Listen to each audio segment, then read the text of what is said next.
The Sheridan Dom Dimmadome Dimsdale Dimmadong. It's a pretty fun tank, and in today's video, we're going to be playing in it, showcasing why this is a must-have vehicle after update 9.1. A couple days ago, I did a live stream showcasing the Sheridan because, unfortunately, I actually forgot to make a video on this tank after 9.1. So, one of my viewers pointed it out to me, and I do apologize to that viewer. But now, I'm going to be repaying the favor by playing the Sheridan. Now, this is one of my favorite tier 10 lights in the game before the update. And now that it got buffed again, yeah,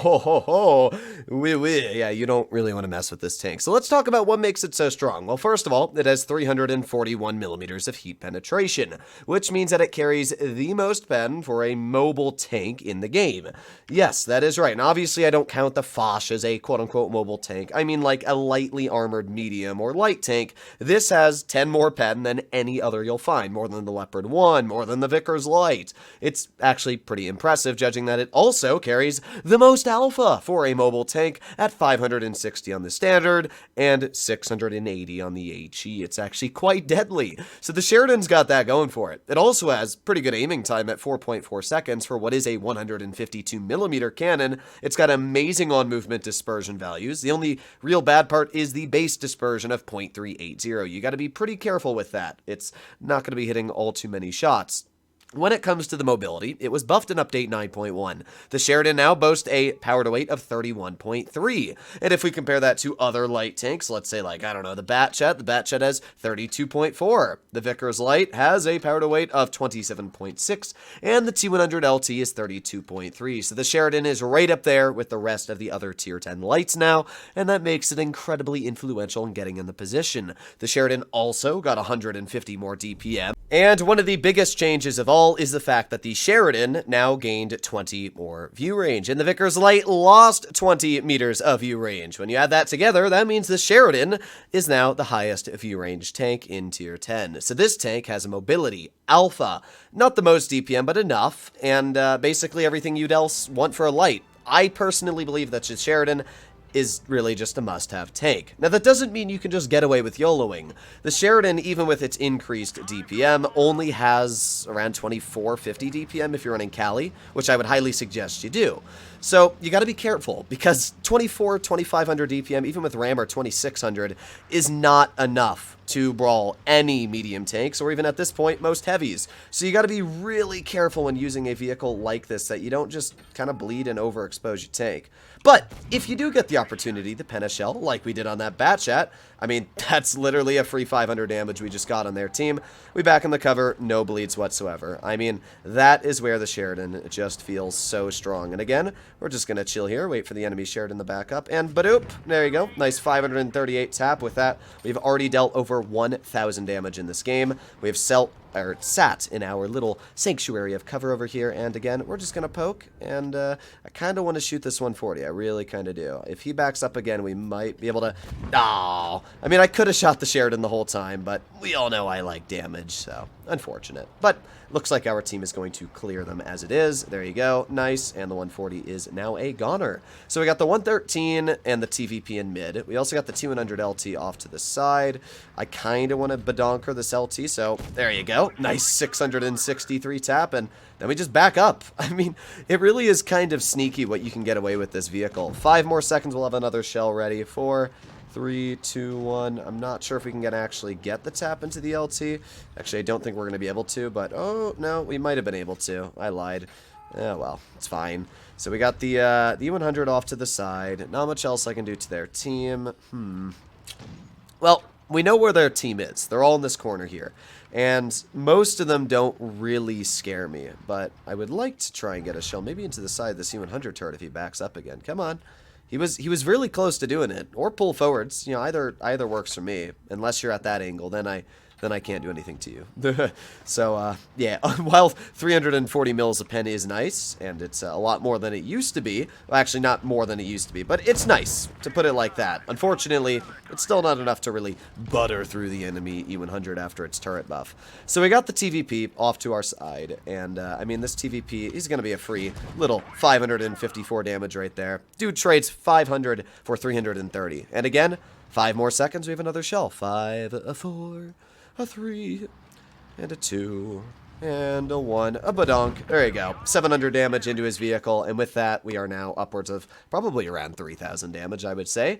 Yep, 3156, and again, we just reload. I mean, this is all the Sheridan is. It's such an amazing tank. If you can get it... Oh, well, the gun's standard ammo is not the best pen, but the nice thing is that you've got actually decent DPM now to get out another shell just in case. So we're going to reload here. I'm not sure if this U100, I don't actually know what that U100's shooting at, but we're going to get a nice pen for 515. And with that, we're up to 3,600 damage dealt. And this is a pretty easy win. So yeah, Sheridan, amazing. We're going to do one more battle, obviously, after this. I'm not sure if we're going to out-reload this 5A. No, unfortunately not, as the 5A does have less alpha and higher DPM than us.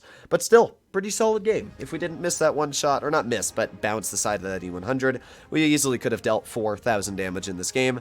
But, I mean, it's a light tank. You're not supposed to deal crazy damage. You're supposed to support your team. So 3671, and sweet. Let's do one more game and see if we can do good once again. And that right there is the moment where my voice said, you haven't drank a cup of water in a very long time. I mean, you can hear it in my voice. I've been recording a long time today for another channel I have. And, yeah, my voice is kind of dead. I haven't had a sip of water in a while, but we're all good.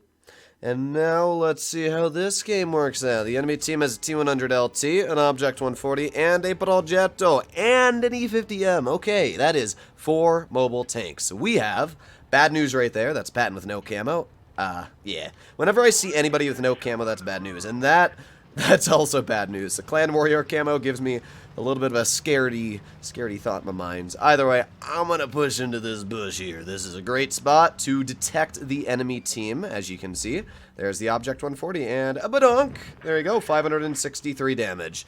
This is a perfect showcase of Alpha doing its job. So now we just reload again. I literally don't bleed anything, so I just get a free shot of damage into the enemy team with taking no real payback. And there you go. I don't really know what that Flamin' Verfer guy's doing. I gotta be real, I think he's lost. I mean, our Patton is basically evening out the damage I've dealt, but still, I have no clue what that guy's doing. Let's aiming it on this 183, and boop! There you go! We all know how much I hate dealing with 183s, so that's a nice 500 damage right there. But if I'm gonna be real, to what I see right now is death. I see that this T-22 is gonna be rushed, and I see that I'm probably gonna die. So let's aim in a shell onto this 183, and badonk, there you go. Another nice 500 damage right there, and now I leave, because this looks like a loss on this side of the map. Let me add that. I don't think it's a complete loss yet, but judging that our Patton's dead, our T-22's probably going to die, no. Yeah, no. Mino, sit there. I'm going to go try and get a shell maybe into this grill. Boop! There you go. Look at that. 600 damage. Again, just this gun not caring about anybody's feelings, able to just badonk everything. We also got... What is that, a 183 not looking at us? Yeah, it is. It is a 183 not looking at us. So we're going to reload, and thank you very much for your hit points. That's 537 right there, and now we back up. We have a 183, and we have a 4005, and an LT over here. I'm going to reload. I am not sure if I out-reload this 183, but it doesn't look like he's looking at me, which means, there you go, another 400 damage. Unfortunately, our LT kind of just YOLO'd the guy. Not really sure why. But the guy's going to die, so that's good news. We also got the grill over here who is trying to do things. Please kill him, LT. Okay, thank you. We got the Progetto, and boop! Yes, look at that. 615 damage into his vehicle. Nice. We're up to 4,400 so far. But our team is definitely trying to even out the numbers here. I mean, every time I've dealt decent damage, our team has also done the opposite. So I'm going to push it. I know that E50M might know that I'm going to do this, which you can see he definitely spotted me, but I could care less. I have support from my LT. Actually, no, I don't know if I have support. It looks like I am alone. Where's my LT? Oh, he is right here. Never mind. Never mind. Okay. So let's see if this LT tries to YOLO me, which he did, and dead. Okay. Not sure what the idea was there, but what I see happening is badness. So I'm going to use my mobility and try to get the heck out of here. So the E50 is obviously going to chase me. I'm going to keep an eye on that grill, and oh, it bounces. That sucks. But thankfully, because that E50 didn't really think about his decisions, he fired an HE shell at me, which obviously did almost no damage. We also got the 140, and the E50 is still kind of chasing me.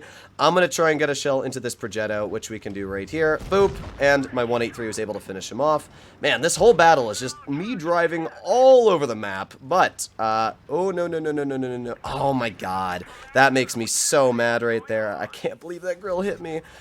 Okay, okay. We're fine. We're fine. We're still somewhat healthy. And if this grill backs up, which she's doing... Oh, I thought he was going to continue backing up. No, that's not good. That's not good at all. Uh-oh. Okay. Well, in this situation, we have a 40.05 that is very low. And when I mean very low, this guy is very, very low. But thankfully, we did get a very nice shell into that E50M, bringing him down to a 2-shot, which is bad news because I still can't kill the guy in 1 shot. He is probably going to tunnel my 183, which he is, and I don't think my 183 is going to get the shell out, but he might. You never know. It's possible. Anything is possible. So I'm going to ignore... Actually, you know what? No, we could get a shell into his tank, and... Badonk! Yes! Okay, we needed that. That was definitely needed. The E50M is the only tank that was not a 1-shot, and now the dude is. So what I'm going to do is I'm going to go very wide, all the way this way. And let's see. So there's the grill. We obviously know that the E50M is off to this side. And I'm going to try and just... Badonk! Ah, well, let's be real. I gave this game the best situation I could have. I mean, I fired every shell that I should have in this battle. Did the most I could. Unfortunately, a team fell apart. I mean... That's what happens when you have a 183 on our team. I mean, that was a 6,500 damage game. Oh, boy. Oh, boy, our team. Well, not much to say. I mean, I expected this Patton to do bad. And unfortunately, because our team fell apart on the medium side, there wasn't much to really do.